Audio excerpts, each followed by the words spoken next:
Hi, my name is Miranda Davis, and I'm a senior at Norris High School. All rise! And this is my poem called Homegrown.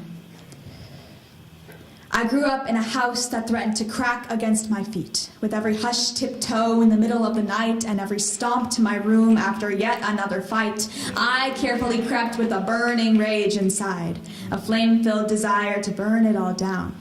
I don't know when it started or even quite why. All I know is I was a child, and my first steps were on eggshells. I grew up in a house with walls that watched me more carefully than my father ever did. The grain and the hardwood floors knew my favorite songs better because they were the ones that held me when I danced and picked me up when I cried.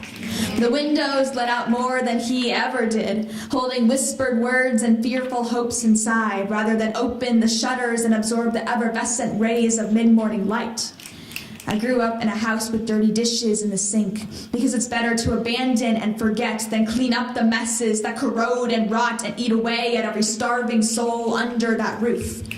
I grew up in a house where home-cooked meals and sit-down dinners had expiration dates, where isolation was the preferred method of entertainment, a house where clearance aisle candles and day-old baked goods masked the smell of hidden liquor and nightmares. I am angry because of that house, because my father would come home at unspeakable hours, wrinkled from work, and slam the door so hard the porch would shiver, because his furrowed brow and rancid breath repeats itself in my Punnett Square and opens up the curtains on my own torn-up body. I can hold a grudge like the hand he never gave me to cross the street, and I will never love a man unless he is angry, because that is my father.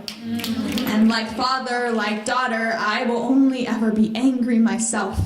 It was as though the house longed for a natural disaster louder than the one upon that foundation. And I thought to myself, if a tree falls in the forest and no one is around to see the breakdown, did it even matter?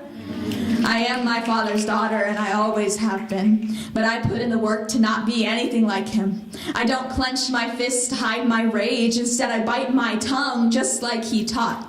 I feel I have grown away from that house until I spend time with that ashtray of a man. Suddenly I wither away into that scared, angry little girl that he always made me out to be. Because we bleed the same blood of anger and regret. I saw my father cry. He begged for forgiveness like I was the church he refuses to go back to. Confessing his sins, he spoke to me like it was his last time, and I don't know if I forgive him.